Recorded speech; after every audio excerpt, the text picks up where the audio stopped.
painter, brother's letter.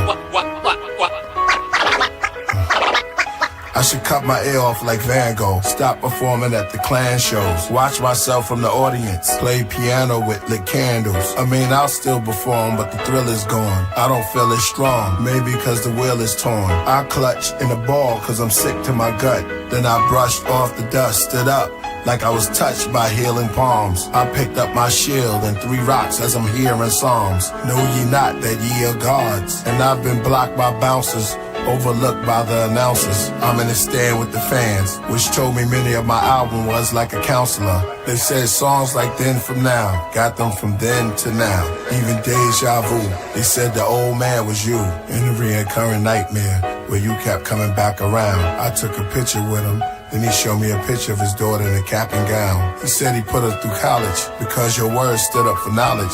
Said, to be honest, you like a prophet. I said, stop it. He said, what made you right before quarantine take us to Nebula in a rocket? I said, it was just my journey to the planet of gods, a divine intervention. Just a mantra, I said, for the monsters in my head. Kept reliving, but we true and living. Like 3 supermen did. He said, who you kidding? That was a beautiful listening. Clan came on and music was hitting. They did 4th chamber while I talked to strangers about his divorce and child support papers. Got to restrain in court for his anger. On the cross cause of haters. As ghosts finish up with the black suede while it dawn. They look around, I'm not alarmed. They search backstage and I'm gone. Much finish the set, play the next song. Play the next.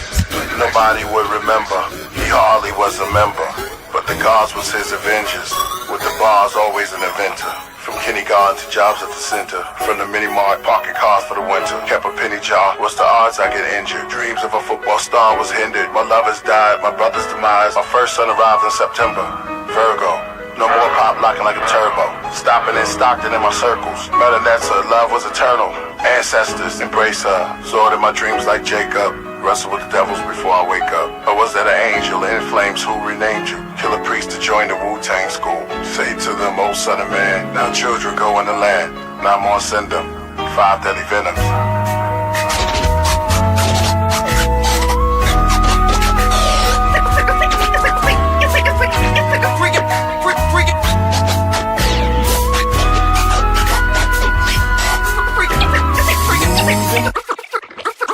Freak out, yo! Yeah, man.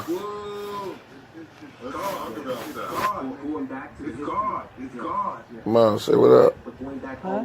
Say what up. Say what? Say what's up. Man, you look like grandma. Oh, you looking at me now?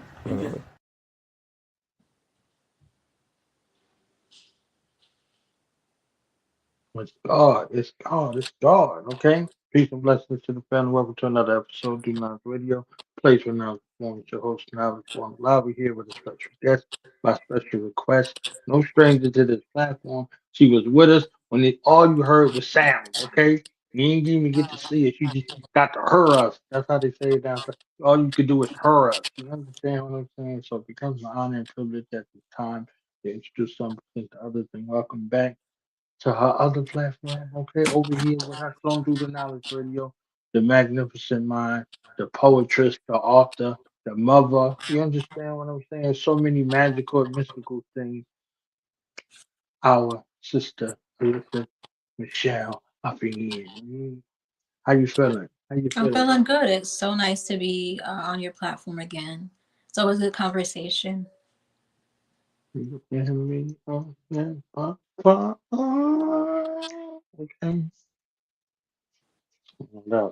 Word up. So we doing this kind of back and forth. So I'll ask a question, and if you have a question, you can ask as well. So, what made Absolutely. you want to write? What made you want to write? The earliest recollection of writing, and in that writing space, what were the things that you wanted to communicate at that time versus the things you're, creating and speaking about now? What encouraged me to want to write in the beginning, I was a teenager. So it was more so, I found it as a challenge to channel my creativity. I was encouraged to write sermonettes when I was a teenager, attending church, and then attending services. There would be these little clips that I would listen to, where there'd be spoken word clips, and I challenged myself to do something like that. And it started off really silly, but then after a while, I caught the hang of it. I got a flow of my own rhythm with poetry. I would write about little life lessons as a teenager, and then I would articulate my feelings about love. And I continued to write because it was a channel for me to articulate my most hidden feelings, something that I wouldn't be able to really discuss with other people because I was really introverted back then. I use it as my tool to communicate my feelings and my thoughts. And it transformed because now I use my writing to just communicate and connect with others. I use it as a tool to write about the lessons I've learned and then to share that with other people. Some jewels that I've learned along the way. I write about my life lessons, what I've gone through, and not just what I've gone through, but what did it teach me, what I got out of it. And I feel, I would say, obligated in some sense to share that knowledge because I don't know who could be there in that moment listening to me, watching me, because they need to hear it. I know that my message isn't for everyone, but I continue to do it for the people who need it.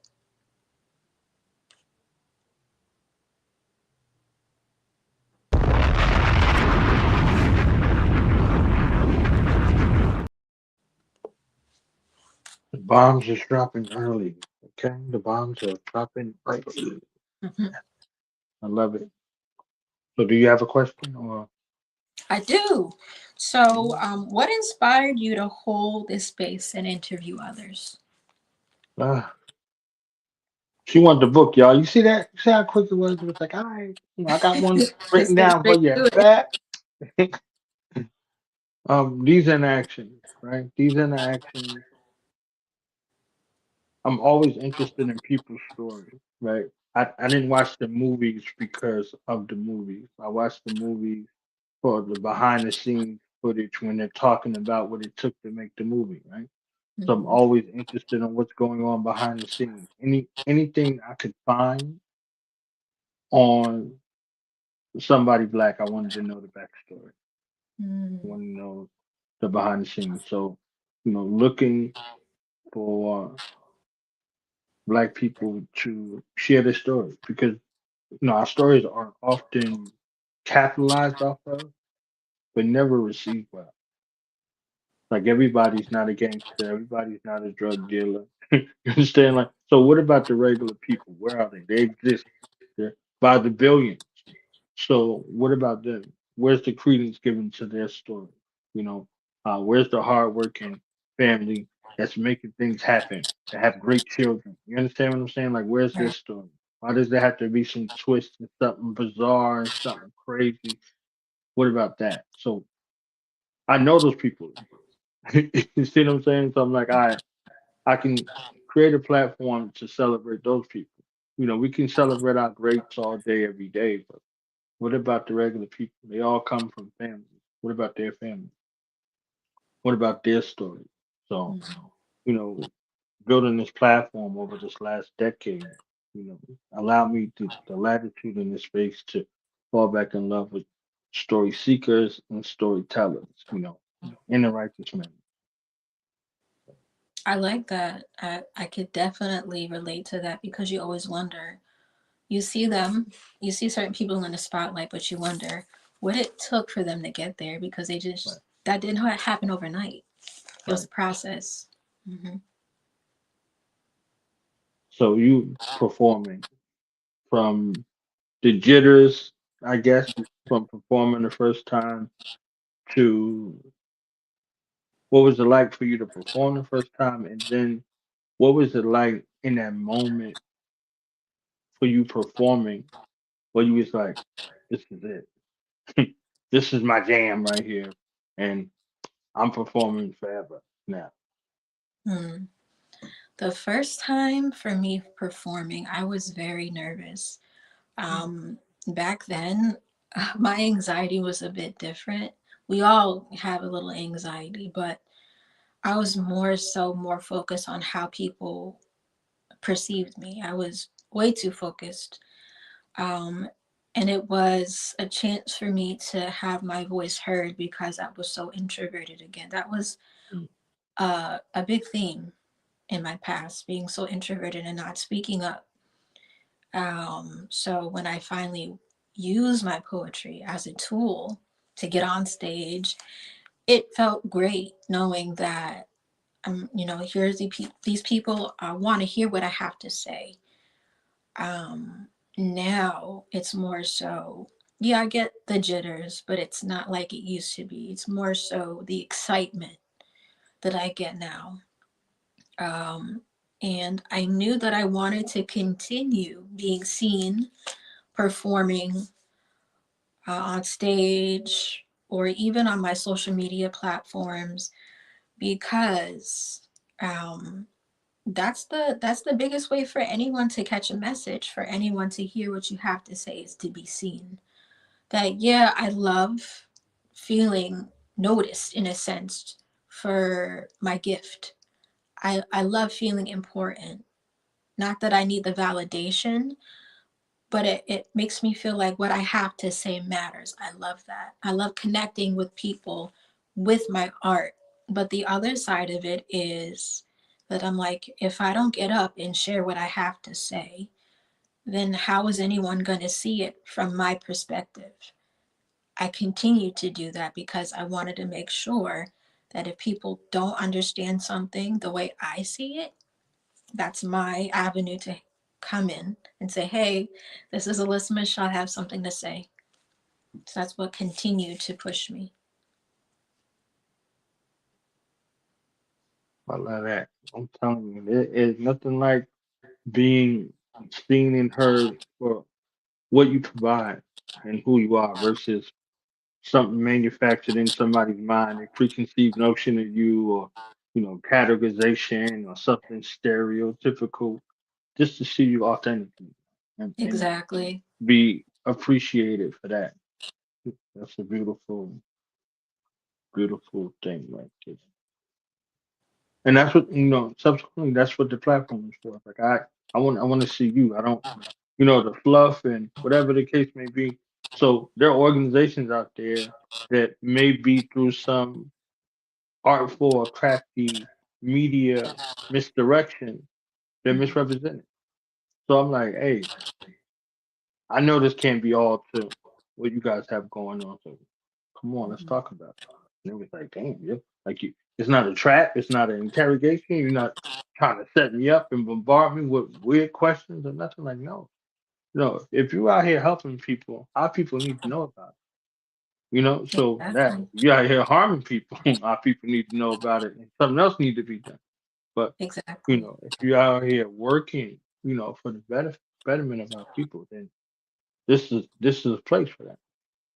And that's what kept it going. So the growing pains, like your book, the growing pains of going through the trials and tribulations of remaining righteous in the midst of all of this calamity and chaos and confusion and you know uh if you appear this way, then you go viral. You see what I'm saying? But I'm like, whatever.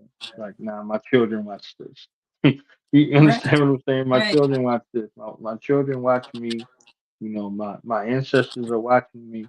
So that's a double space of accountability, and then also it's just a part of who I am. So, Absolutely.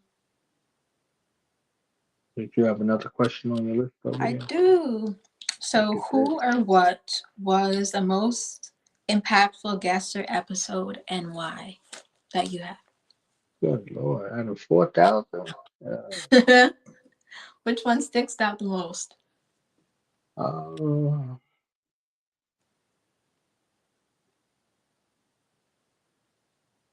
uh, it's a toss up in between two. So I'll put two. Tamir Rice's mother, Samiria Rice, and Jalil Mutakim.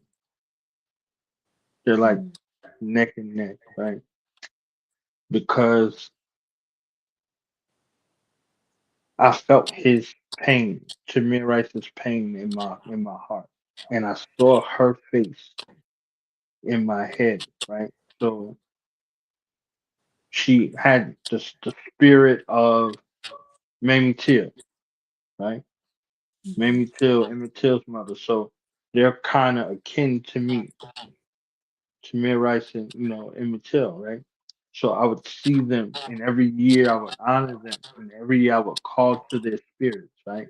And I would call to her spirit, and in the midst of everything that she had going on, and she still has going on, she still remains steadfast in her love for our people, and especially for our young people.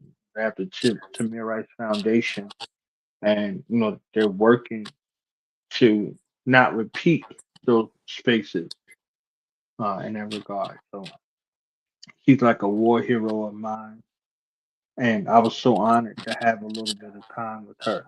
And Baba Jalil Muta King, one of the longest held political prisoners, over 40 years in prison.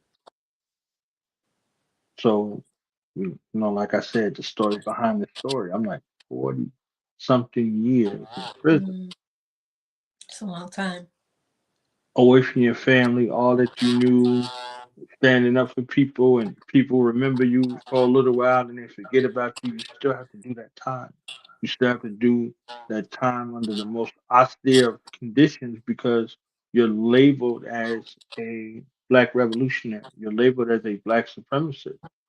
So you have to circumnavigate and deal with that. You have to deal with that time all the time. So I got a chance to sit with him, and I got a chance to ask him, you know, uh, coming home, what was the process of reintegrating back with your family? And he said, I'm still doing it. It's an ongoing process. So it's 40 something years, needing reintegration. So it was a profound opportunity to speak to someone of that regard, and someone who's still fighting, someone still fighting, both of them still fighting. So, impactful guests, just a laundry list of them. But, in the moment, I wanted to honor them in that space.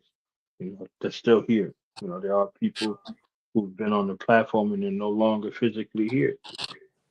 So there's, in addition to my own ancestors, there are ancestors who are connected to Blue Nounce Radio from a guest perspective as well. Mm. Wow, that's So deep. yeah, interesting, right? So motherhood for you. I know we spoke about this, more than once, but I love it every time, right? Uh,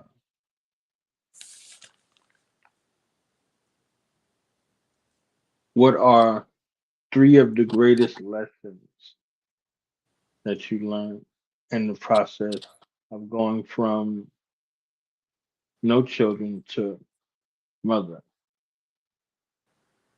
Hmm. Three lessons.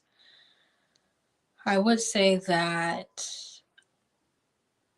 my relationship with my mother, Mm, whether it be positive or negative, has a direct effect on how I parent my children. So that's one. Two is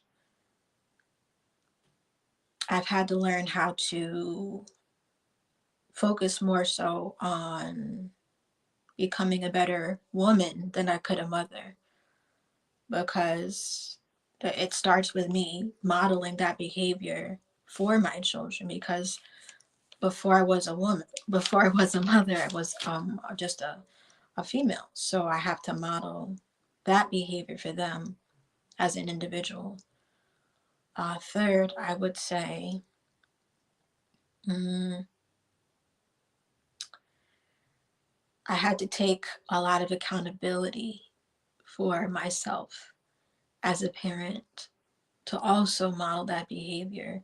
Because if I'm raising my children, I have to be mature enough to admit when I'm doing something wrong or when I can do something better, because again, I'm modeling that behavior for them as they grow up and eventually they'll become women as well. Talking about, okay?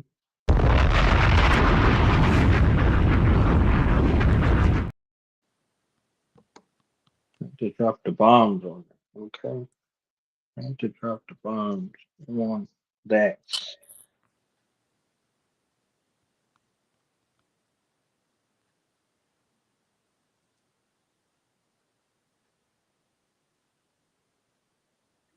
So you got another question, perhaps, over there? I do. Let's see here.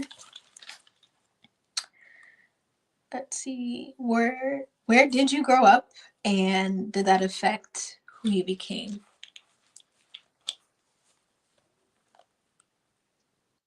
All right, let's take a little quick. You said, where did I grow up, and what was the other part? And how did that affect who you became? Ah. That's going to take me a little minute to answer. So let's take a little quick break, and we will be right back here on 21 Questions with Miss Alyssa Michelle.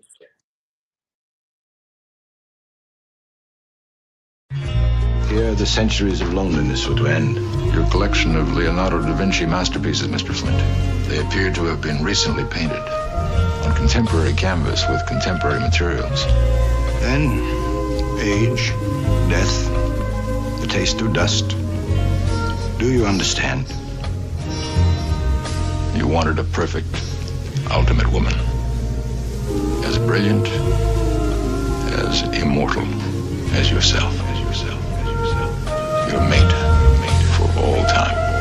Merkaba master. I charted demons to other worlds, drive devils to plaster, rush them to hell, breathing asthma. Place Satan on gurneys next to Hermes, send them off to their journey to Cleopatra. They read those chapters, egos captured. The Leo laughter, neoplasma, run through my veins in this matrix, and my basement became a plaza. And now I'm in the Sky Lounge with negative spirit hackers. Build on math and we read the chapters. Observe through our windows at the quiet disasters, riots at NASA, marches, gender pride, freedom rights for the masses. Till we do away with first and second citizen classes. Religion is backwards, trying to comprehend to the pastor. This gym is like Jasper. Either we all live and strive for the youth to survive, or it all ends with the rapture. Forget waiting on the man, I'm making a plan. And for the ages of false statements, I'm taking a stand. Start an investigation on Satan with a cross in my hand. Make him plead guilty, now face the jury. We're in the courts of I am. If I could just vanish from off the planet, like magic, become caught from granite. Days, mathematics is understanding.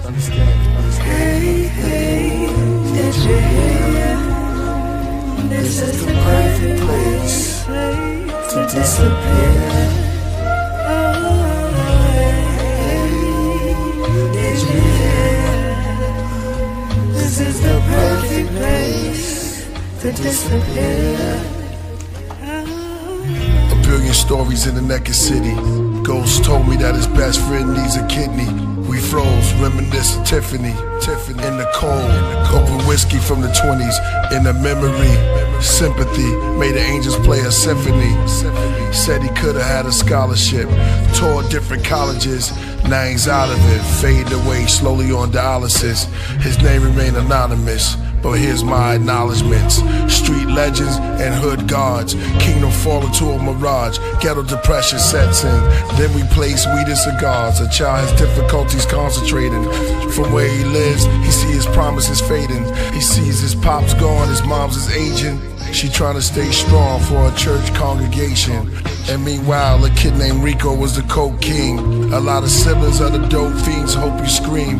A lot of children with broken dreams, homes were clean. The most extreme, you got rich and what you sold to queens. Look what you did to Josephine. And Ebony is unheavenly. The devil's ready with open wings. As Lucifer uses love and his youthful mug. Then his blood on the cobra's fangs. Hey, hey, did you hear? This is the perfect place to disappear. Did you hear? This is the perfect place to disappear.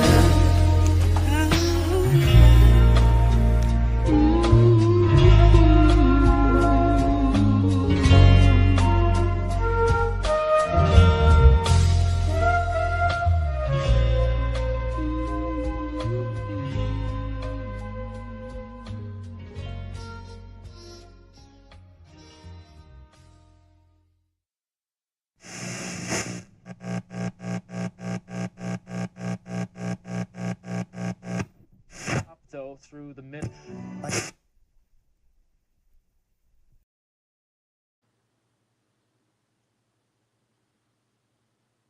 All right. So I'm from Newark, New Jersey, where I'm from, and that environment was something that was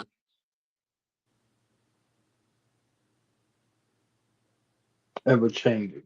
I say it like that. It was ever changing. So my home environment was opposite of my neighborhood environment. Mhm. So my home environment had me love black people. My neighborhood environment had me hate black people. You understand what I'm saying? So the tug of war was there. And these people that I loved and that I learned about at home weren't the same people outside that was asking me what size are my shoes, right? Mhm. My shoe size, I was like, my brother's shoe, you want my brother's shoes? I didn't have a pair of shoes. I had what he couldn't fit anymore. So, them hand me downs, right? I'm like, Mhm. you really want my hand me down shoes? But it was a great preparation for life, to have a level of discernment that goes along with your experiences. So those young at-risk youth are the reason why I work with at-risk youth. So indiscriminate to how the environment was, it was a love-hate relationship. Both aspects fueled one another, right? So the hatred for the condition versus the people, right? So it was like they like this because of this. So working in ways to eradicate some of those things and some of the poison of the mind, right? They were raised like this. They heard this in this household. There's 15 people that live in there. You understand what I'm saying? Nobody could be safe. Everybody is victimized to some degree, right? So Mhm. you're working through all of those angst and saying, okay, was it all bad? No. I learned martial arts in my neighborhood. I learned like history in my neighborhood. The first time I'd ever been to a museum is because of a couple in my neighborhood. You know, the summertime there was no food. These people in my neighborhood just found food to feed us over the summer. So these are the recollections that I had in my mind. This is the reason why I was working with youth and uh, feeding youth during the pandemic. Because somebody did it for me, right? So Mhm. that environment, as ever changing as it was a place to prepare me for the world. So that Mhm. neighborhood, that city, that county, that state, prepared me for the world in that regard. So, in a sense, that's your way of giving back. Feeding that child Mhm. who had to grow up too soon, right? So in Mhm. that environment, nobody's young. Everybody's young in age, but nobody's young. Everybody is made old before their time. So Mm, to nurture the child, the youth that had to grow up very early, mm. unnecessarily, to give back to that spirit, that essence, to nurture that inner child in that way. Yeah. Very philanthropic, if I said that right. I'm working on my vocab. Hey, you're a writer. You got it. You got it. Hmm. So for you, forgiveness. Have you forgiven you for the past year? What does that reconciliation look like? I have forgiven my past self, and the reconciliation looks like understanding why I chose to do certain things, understanding the mentality that I was in when I made those decisions, understanding where the habits came from. Just a combination of those things makes me realize, could I have done better back then? I could have, but did I have the tools to do better back then? Absolutely not. So when I realized that, I was like, okay, well, there are a lot of things that I was ashamed of. However, on the flip side, did I really have the proper emotional intelligence to deal with things, the proper wisdom to choose better and answers? No. So that's where the forgiveness comes in, because I had to let go of a lot of shame, regret, and guilt for certain things because I just didn't know better. And it's not an excuse whatsoever, not an excuse. However, if I'm making the proper steps to do better, which was also part of the process, I'm not victimizing myself to my own past circumstances. I'm saying, hey, listen, that happened. You didn't know how to handle it properly. You weren't taught the proper way to handle it because those people weren't taught either. But you do have a choice now. You can, one, do what you have been doing, or two, do better. And I chose the latter, which was do better, which came with accepting guidance from people who were wiser than I was, and still continuing to accept guidance from others because I know that as I continue to grow, I'll still need guidance no matter what.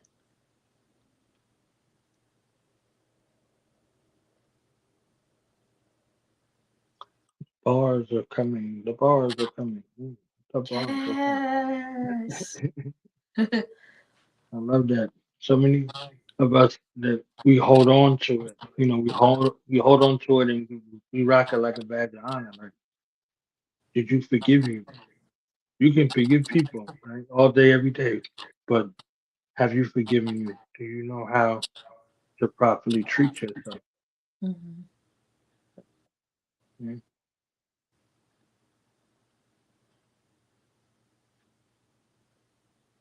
All right. It's my turn to ask a question. All Yes, right. ma'am. So I threw some random ones in here. So, what is your biggest pet peeve? Repeating myself. Mm, yeah, Yeah. that's one of mine too. I hate it. I hate it with a passion too. Um, because people know how to annoy you and they know you don't like repeating yourself. So they'll purposely do it. Act like they didn't hear what you said. Mhm. For you to repeat it because they know it annoys you. It's a pet peeve, but it's not, I'm not hooked in a way where I lose it because you didn't hear me. But after a while, I'll be like, come on, man. I know you heard me. Right, right. Just look at them. Just give them the face. And then once and then once I start raising my voice, then now I'm the issue. You act like you didn't hear me. So now when my voice elevates, all of a sudden, it becomes toxic or something like that. Mm-hmm. It's definitely a pet peeve. I can relate.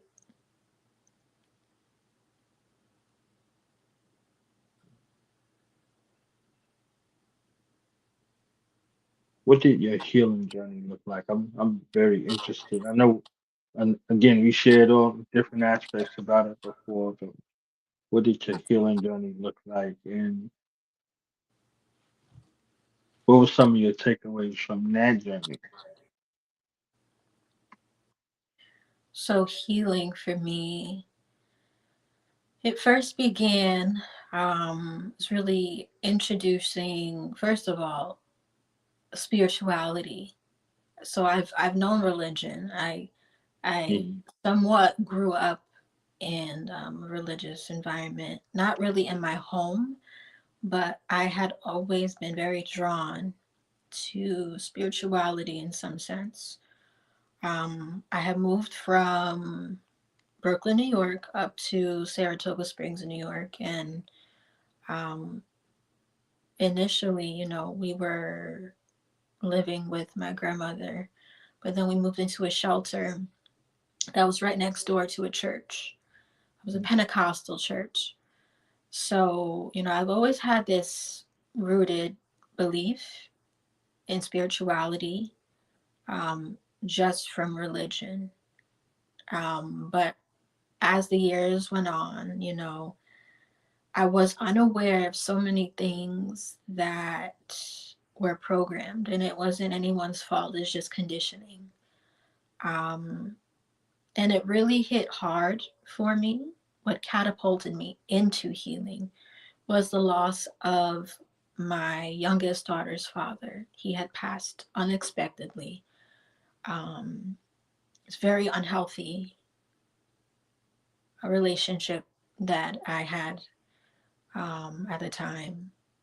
But that catapulted me into my healing. There are so many things I needed to heal from, but that was the main reason why I decided to dive headfirst into it. I didn't know what to expect. But for me, it was more so connecting with other people, with other women primarily, who were gifted, who had a spiritual purpose, and that drew me in because, again, I have my own. I just was very unaware of exactly what it was. I always was being told that, I had a calling on my life, didn't really understand it until I began to pick apart things within myself that I didn't like, patterns that I had that was a part of healing. And then within those patterns, I realized that all of this was related to me breaking generational cycles, which was a part of my healing because you can't break cycles until you've initiated some sort of healing, and it becomes a domino effect to everything else around you. So just the loss of my youngest daughter's father and coming to terms with that, and just so many other things surrounding that. Why I chose certain partners, why I became a single mother, why did I do this, and why did I do that. All of this stemmed from healing, from just not my own decisions, but the conditioning that was given to me as a child. As I began to understand myself, I began to understand other people. So then that's where the healing not only comes from within me, but toward other people, because now I began to understand why people acted a certain way, because then it reflected on my own negative behavior. I was like, oh, so this is why I was so drawn to this person, because we had the same patterns. So it started off that way, and then it ends up with, how can I correct this? Because you can say till you're blue in the face that you're healed, but it's healing because you have to take steps toward it. Because we can say that we've done this and we've done that, but we have to change it. right? Because what's the point of being aware of something if we don't do something about it? So that's when my healing became even deeper, because it's harder, it's so much harder to rewire ourselves from being aware of something to now being aware of it, and being able to change something within ourselves takes time. So that part of healing, I needed to learn how to be patient with myself, because I'm like, why am I still doing this? Why am I raising my voice to my children when I could just talk to them? Why am I wanting to be with these type of partners if I know that this is what the outcome would be? So it was a lot of deprogramming as well within that process, to the point where now I can say my healing is on a different level, to where I'm no longer teaching myself what not to do anymore. It's more of, I'm on the level of being open now to healthy relationships. So my healing is more so coming out of the darkness and being open to what I have prepared myself to receive.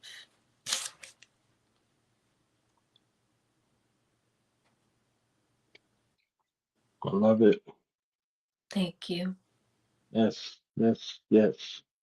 I wrote in my notes though from earlier, introverted Aries, and I couldn't write them next to each other. I was trying my best. I was like, introverted Aries, like Aries, introverted. Okay, I was like, all right.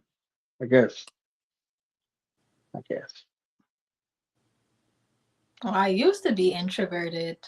That was my coping mechanism. Yeah, that was also a Hmm, part of my healing. I learned that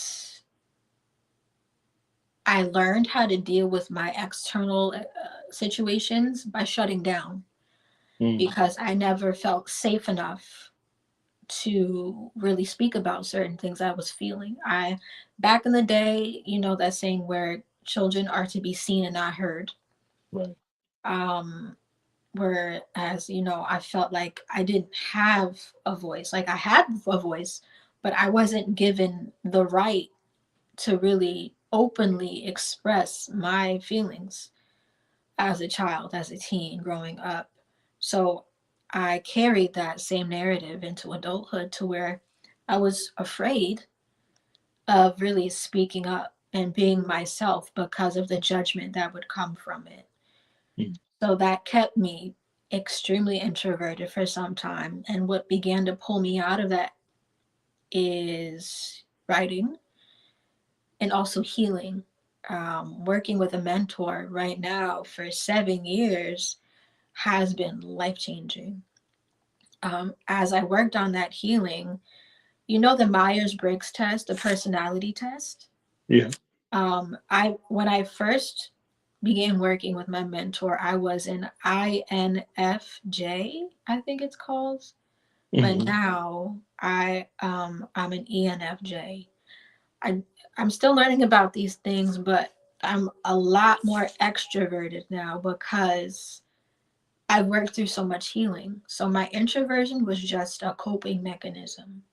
It wasn't really me. Like there's a lot of parts of my personality that I like to be alone, and I like to just be to myself, because there's so many things that I'm sensitive to, in a sense. So I will call myself an ambivert in many ways, but I'm more so extroverted now because I'm comfortable with my voice, and I'm a lot more confident than I was when I was younger. Like nothing like self discovery and self awareness. You know, it allows you the space to be able to deal properly with yourself. Exactly.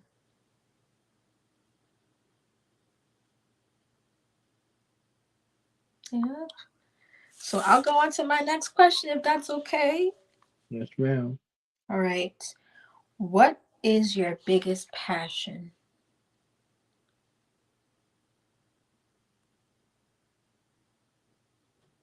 Proper storytelling. Mm. For years, it could have been a number of things along the way, but the thing that connects all of the other passions is storytelling, story seeking, and the proper representation. Because again, there are people out here that are pretending to be some version of themselves that became socially acceptable to other people. So the people around you, the people in your life, the people who are intimate and platonic, they see you a certain kind of way. So they expect a certain kind of way from you. So once you change that trajectory a little bit, either people get closer to you or further away from you. Oftentimes more further away than getting close because they're used to that version of you, right? The one with no boundaries, Mm-hmm. the one that just, allows the people to have their way with them, right? So when you stand firm on your square in that regard, all of a sudden, you know, the people they start to dwindle away, right? Mm-hmm. So I always say that your story is enough. Like you're here on purpose for a purpose. So your story is here to be told, to be shared. Someone's going to benefit. Somebody's going to glean from your story. And your story doesn't have to be written down. It could be the life that you lived. It could be the skill sets and the gifts that you possess. People seeing them, people hearing them, people gravitating towards them. You know, a lot of them will be made better for them. And then you have to think not only for the now, you got to think of the forever. So when your story is out there and it's told, it'll be told forever.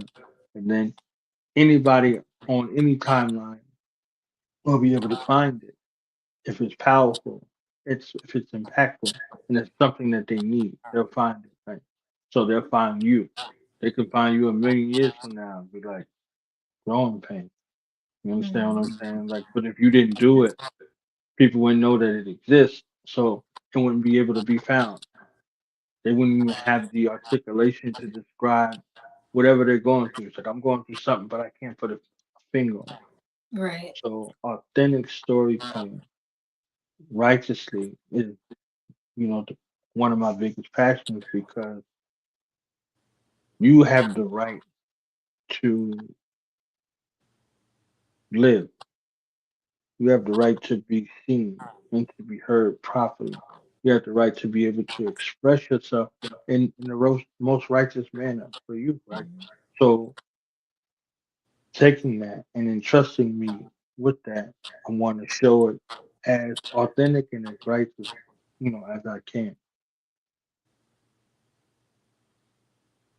I like that.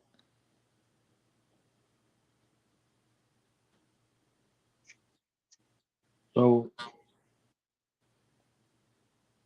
you talked about breaking generational cycles earlier.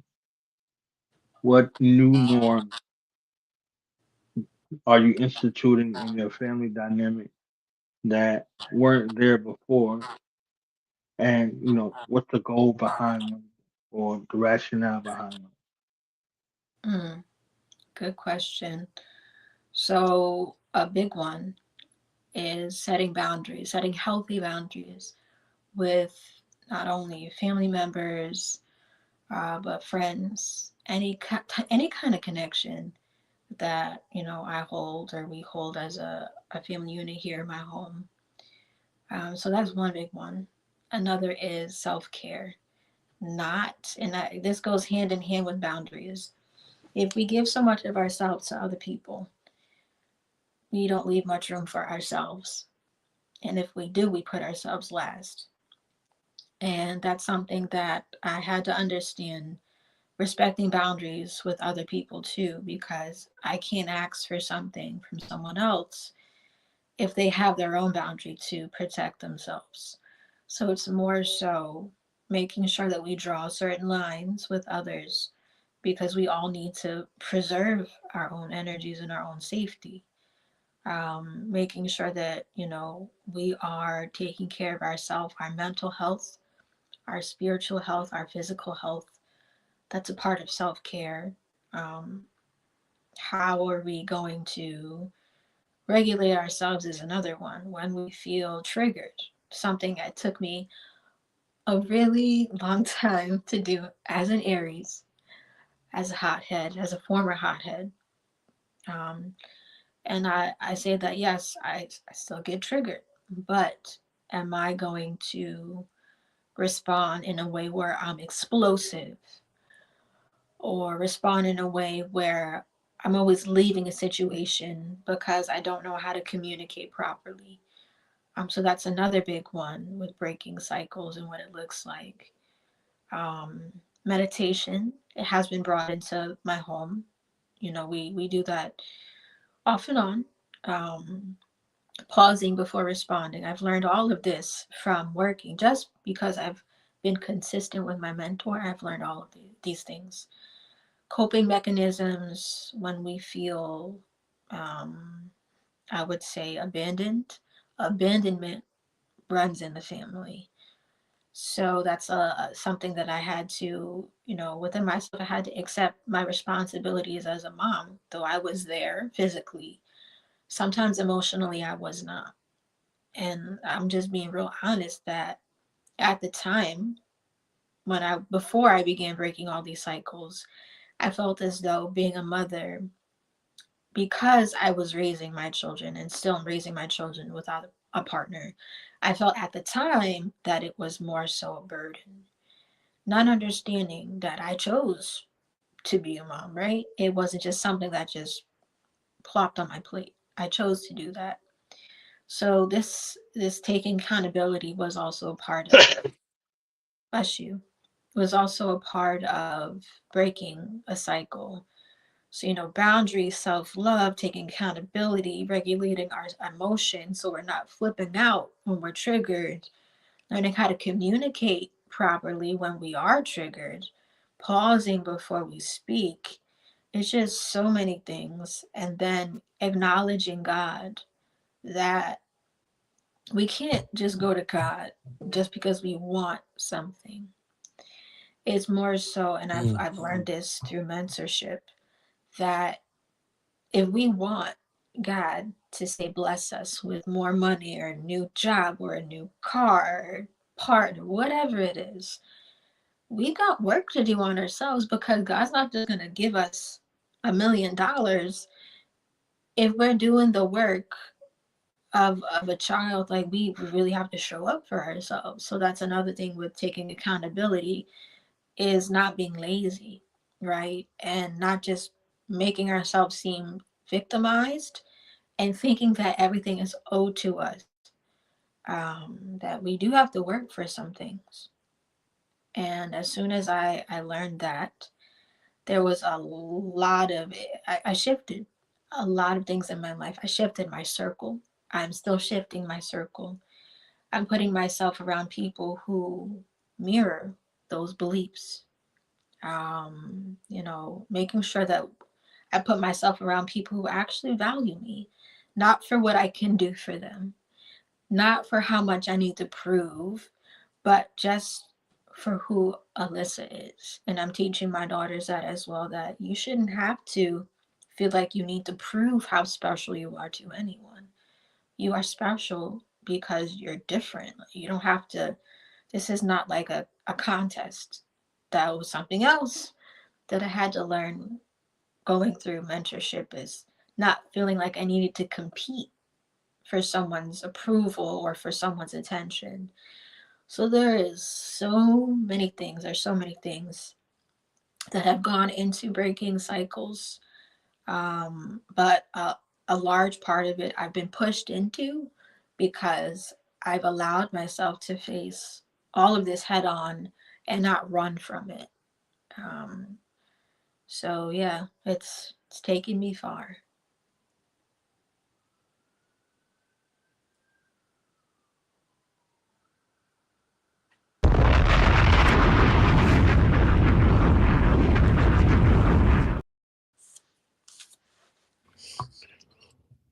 Dropping the bars over here. Okay. Bars, dropping the Yeah, bars. yeah, yeah, yeah, yeah. I guess I'll go to my question. Let's see here. Do you have a favorite musician or writer? Musician or writer? Yeah. Well, my favorite musician is Killer Priest right now. Killer Mm, Priest is one who speaks to my essence in so many ways. mm, You know, like with all of the foolishness going on, it's refreshing to hear an artist utilize the muse of life, the muse of nature, the muse of water, the muse of the elements, and the muse of God, allowing God to still be present in a time where people are casting God to the side or mm, invalidating God. Right?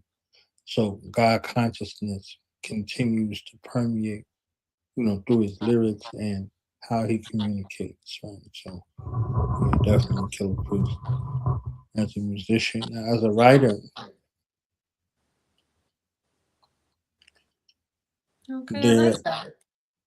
I'm trying to see who the writer would be, because I've been writing, right? So I can't say myself. I can't say myself. I would say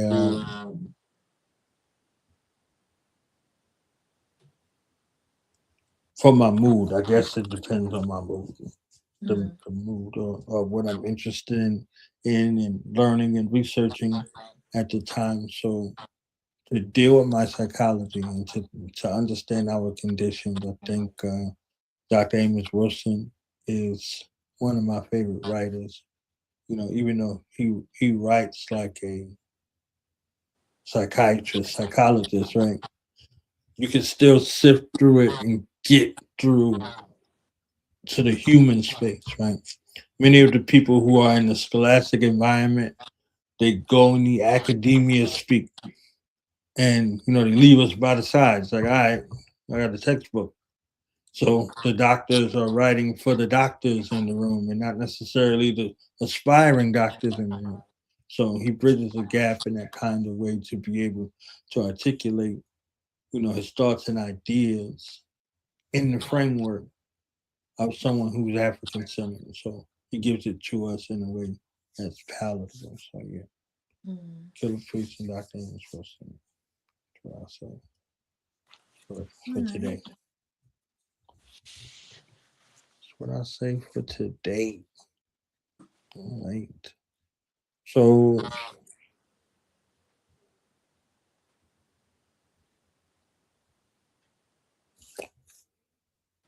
we spoke about some things to take care of self, right? How did you get to the point where you gave yourself the permission to be able to put yourself as a priority, right? And not feel upset about it or guilty about it or however you feel. Like, how did you get to that point where I'm good with this, so to speak? I would say just looking at certain examples of when I didn't do that, um, I felt depleted. I felt like I was being someone that I wasn't just to satisfy someone else. I saw a lot of people pleasing behaviors that I displayed. I remained silent just to keep peace in spaces where I really didn't feel comfortable. It was because I had to be in certain spaces. So I just went along with what was expected of me. Um, Knowing how uncomfortable that was, knowing how restricting that was enough for me to push through whatever guilt I felt for doing what was best for myself and for my children. Um, so that it could be as small as not being available for a phone call. It could be placing a time limit on when I'm available because I need time to myself because I've focused, my day on working and taking care of my children, and then afterwards, my energy has to go to me, because if not, I won't have energy for my kids or for myself. Just realizing those cycles, noticing those patterns, and seeing how irritated I would get if I didn't take care of myself. I was like, I can't keep doing this. This is not good. I have to set some type of boundary in this area. Was enough for me to not feel guilty anymore, because I was doing what was right, because no one else was going to take care of me but me. No one else was going to sit and listen besides my mentor. But even there's boundaries there too. So I couldn't sit and be available for everyone else. Even if it was not many people, I felt people pulling on my healing energy. So I had to place a line. Hey, listen, I'm not available for this. I have kids to take care of. I'm not available for this. I have to take care of myself. So it was more of taking my power back in a sense, and continues to be, because I have a purpose. And again, no one is going to fulfill it but me, because it's mine. Once I realized it, that I am the only one who is in control of my life, that people can try to be in control of me, what I do, but they're not living my life. When I put all of that into perspective, I'm like, wow. I noticed the many people that thought they had some type of control over what I did, how I did it, when I did it. And I was like, wow, this whole time, this is what they were doing to me. And I felt small. So as I did all the healing and everything, I noticed these patterns in other people. I pulled away from those people, spoke my truth.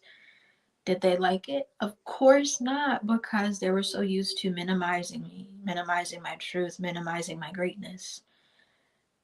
And just me being disappointed by that, me being upset at this whole time, that's how they viewed me.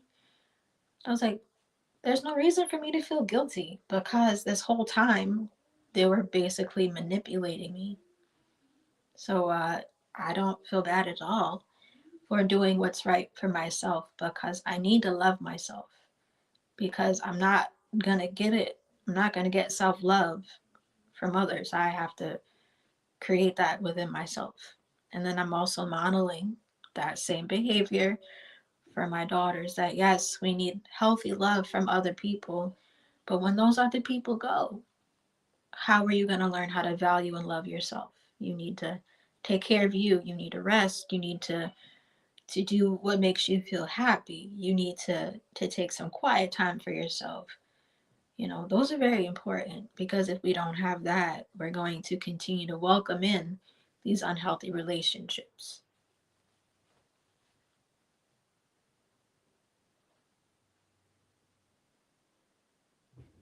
The bars on top of bars, next to Of bars, course. the bars in between bars. Yes. The barrage. The barrage. I'm trying to look on your paper. You see my notebook? I know. I'll go to the back. Let's see, got a couple more. What challenge in your life shaped you the most? Positively, negatively, or what? I say positive. Fatherhood. Mm. Um, Fatherhood shaped me the most positively, and I think the most negatively would be war, combat. Mm. Being in combat, being in war, and fathering through war, or something too. So yeah, fatherhood shaped me, I think, the most positively. My mother told me when I was young, she was like, "I can't wait till you get you some children of your own, boy." And I promise everything that she divinely decreed is what I received, right? So the challenge, not necessarily from my children, but the challenge of me to meet the needs, right? When it's just you, it's only you. When you're responsible for other people, when you're responsible for their sustenance, their well-being, their security, but also their efficacy, like how they deal with themselves in that regard. They're looking to you for all kinds of things. So not repeating cycles, right? Not telling my children I love them and harming them physically, harming them verbally, harming them spiritually, right? Because that's what was done, before, breaking those cycles that you were talking about. So having fatherhood in that regard positively and atoning, for things I didn't know. I sat down with my children like, hey, I had no clue. I had no clue. This is how these things were solved, and asking for their forgiveness. So admitting fallibility versus an infallibility sort of conflict. So, yeah. 1 second, something's going on over here. So give me a half a second, and I'll be right back. Shit. Nah. Love the royal priesthood. Mother Buddha, Sekou the madman, Killer Priest, Fourth Chambers, Full Fuji. This beat sound like something I wear. You dig? Yo, hold on my people, why you walking around like you equal? They wrote you in as 3/5. What we gonna do about this? Talk too much, you end up like Jimi Hendrix in 27 Club. You want that knowledge? Well, I'm the plug. Knowledge itself is the drug. And I keep dropping the nugs. Culture pushing, wisdom spitting. Pimping simpletons into listening. Yawning while you spewing fiction. I can feel the tensions in your intentions. I wonder if that's John's in heaven. If God is white, why he write that bronze of the sun? They give us reparations, that's when the apocalypse begun. Yeah. Red rhyme, okay. Yeah, red rhyme, better rhyme. Grab your guns, daughters and sons. Wasn't long ago when they had us hung. Blood on the leaves, frontal crumbled in between. Exhale for my ancestors that prevailed. We inhale, so we inhale, dodging death every day. Just happy I'm here to tell the tale. Meanwhile, y'all with the pigs and them tattletales. I'ma just be a scientist if it all fails. Mixing chemicals like a cocktail. My tree smell like it's from the tropical. So not for sale, never settle. Follow the tears on the trail. Nah. That whole African American thing is to omit, you see, the indigenous black man of this particular land. When we brought the African American term, we cut out all of the Caribbean, all of South America, all of Latin America. This is another way to reclassify you, you see what I'm saying, outside of power. We got blacks, whites, brown and yellow. We got red, those with dreads found from the ghetto. We got bullet-led and misled, the smile of the devil. On the face of the moon, heart pound like a rebel. Hear the sound of the metal, war in Iraq. 6 feet underground with the shovel, all over the map. The Bible said signs of the time. The Torah said that's your God, not mine. The Holy Quran says it's all Allah designed. The Buddhist says let's meet at the shrine. Thou shalt not eat of the swine. That you is the cut, sure as blue as the blood. Killer priests in the temple, Nehru is the love. That's a political move that was put in by the government to break you down to this subclass, you see, and not be a world community. So to call you an African American is to disconnect you from that global community and that great diaspora that we were talking about. So that's a political move. Yes, come on. The average Native American was this brother's complexion at the turn of the century. Now when you say Native American, it's some white person with a feather in his hair.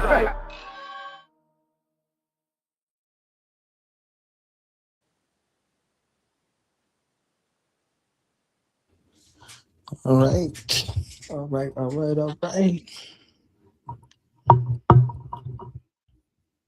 back. So I was talking about fatherhood, right? And atoning in that way for misdeeds, right? Mhm. So creating new norms in the generations for the young people that I'm responsible for directly and indirectly, right? So that was a challenge that stretched me in a way that affected me in the most positive manner.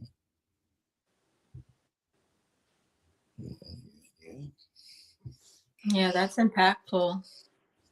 It, just having that role, we have to, especially if we have no other choice but to be that main provider, that main example.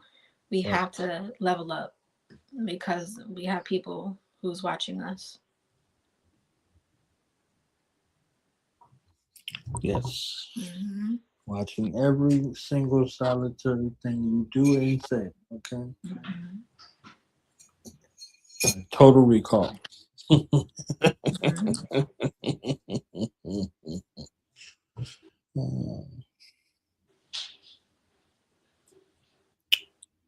What What is one thing that you left in 2025, and one thing that you took from 2025 into 2026?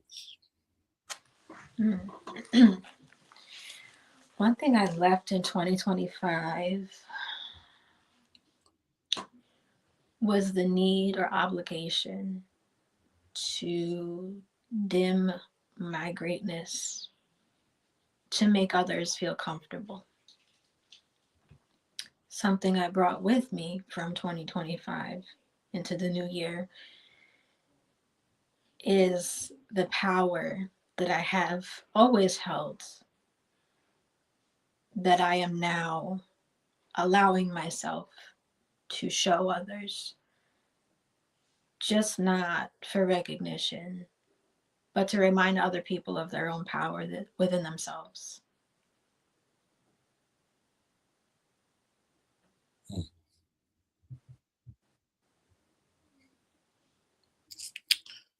Yes. Yes. Yes. Turn down for what? Turn, Snaps with that one. turn down for what? I love that. I love that. Love that. I got one more question. What truth would you like the world to become more aware of?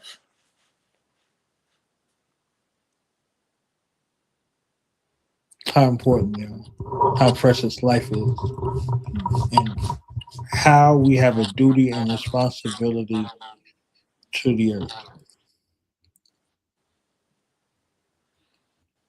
This place is the most habitable in the solar system and probably this universe, right? And it's designed for us to be in the most optimal state of being. But we're horrible and horrifying to her. And we allow the unnatural to dictate how things go on this planet. And this planet, she is upset with us. And if we don't shape up and start to reconcile and atone for our connection and relationship to the earth, earth will be like that movie After Earth. Mm-hmm. And our futures, this place will no longer be habitable for us and we'll be banished from it. So, how important life is and our connection to the earth, I think that these are truths. These aren't facts that need to be proven. These are universal truths that life is important and where we inhabit is even more important. Right. Yeah, we have to take care of our home. I feel like a lot of people aren't very serious about that. And then when we look at the state of, the earth and our circumstances, it's all a reflection of how we handle what we have.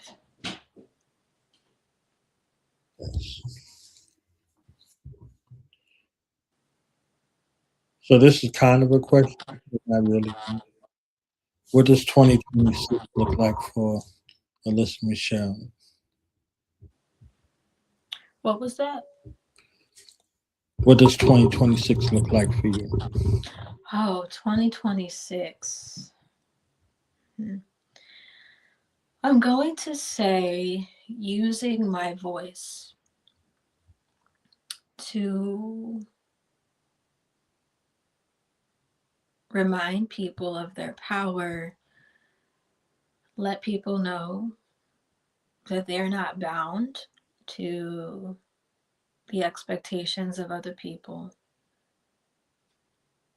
It's more so using my voice to tap into my divine right, to shed light on truths, to continue shifting the narrative within my own family, and sharing everything I've learned, making more healthier connections with people professionally, um, you know, just putting myself in a place where I can receive what I give, because it's always great to give love, give positivity. But then if we always just giving to others, but we're never really receiving that full love, that full effort back from the circles we put ourselves in, it doesn't really feel like we're valued. So now I'm learning to not just give that, but to also put myself in a space to receive it. So doing that and being all right with being seen in that sense as well. So yeah, there's just lots of continued positivity, continued reinforcement with, standing in my truth, being comfortable in it, not worrying about how others view me, and just modeling that, not just for my children and my home and my family, but being a model as a Black woman who is also a mother, because there's lots of women who don't have that guidance, and they could be on social media just scrolling, and whoop, there goes Alyssa, and they might hear something, then they catch it, and it could be history from there.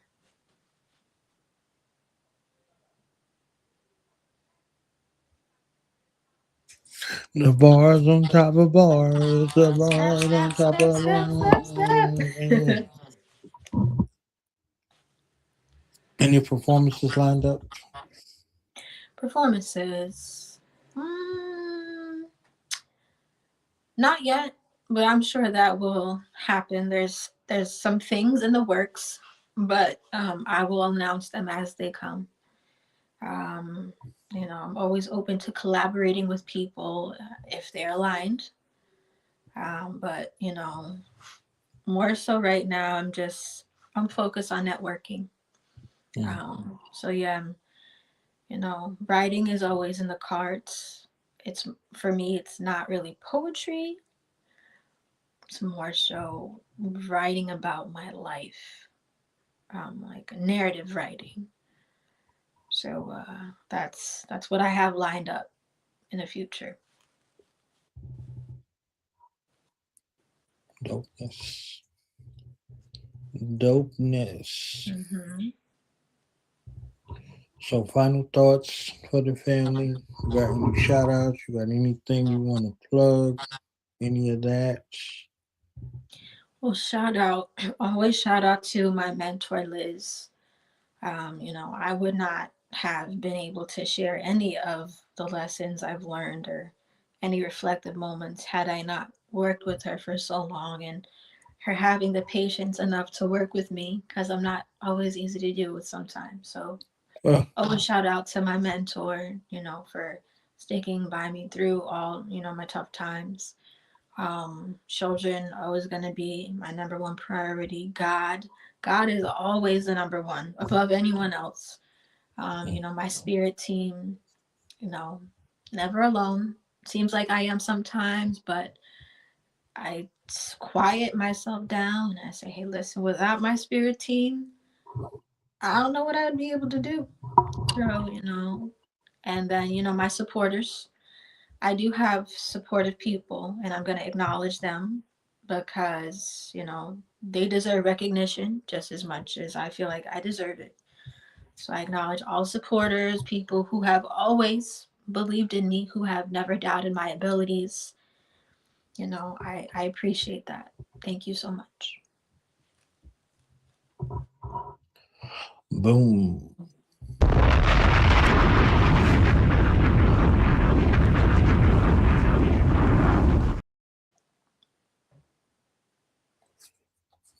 So where can people find you in the world of social media, the media social? Social media on Facebook, Alyssa Michelle. I am on TikTok. TikTok is one of my favorite platforms. I'm poetress underscore Alyssa on TikTok. I have an Instagram, but I don't really go on it. But yeah, TikTok and Facebook are my two main platforms. You can find me on there. Dopeness. Okay. So if you need your life changed and your mic rocked, she got you. She Yes. got you. All right. Well, thank you for your time. This was fun. Okay. Hopefully it was fun for you. Absolutely. Thank you for having You me. know, of course. Of course. You know, of course. Yeah. Don't be a stranger. I don't need years to pass by again. And I'll be like, the snaps don't work. Wait. Yeah, but thank you for your time. Thank you for your love. Thank you for your vulnerability. And thank you for the jewels that you share with this listening audience. Honest to you and honest to those beautiful family members of yours that you're modeling righteous behavior for. Because good Lord knows we need Yeah, some righteous modeling out here. All right? yeah, it's hard out here. I used to be a ratchet model too. I can't lie. I know. I get it. Well, yes. Only God. Only because of God. Well, yeah, That's thank you for good. holding this space for me again. And I'll definitely tap in every once in a while to check in and, share, more wisdom, more knowledge. Dopeness. Peace, y'all. Knowledge bomb. What's the science, baby? Yeah, yeah, yeah.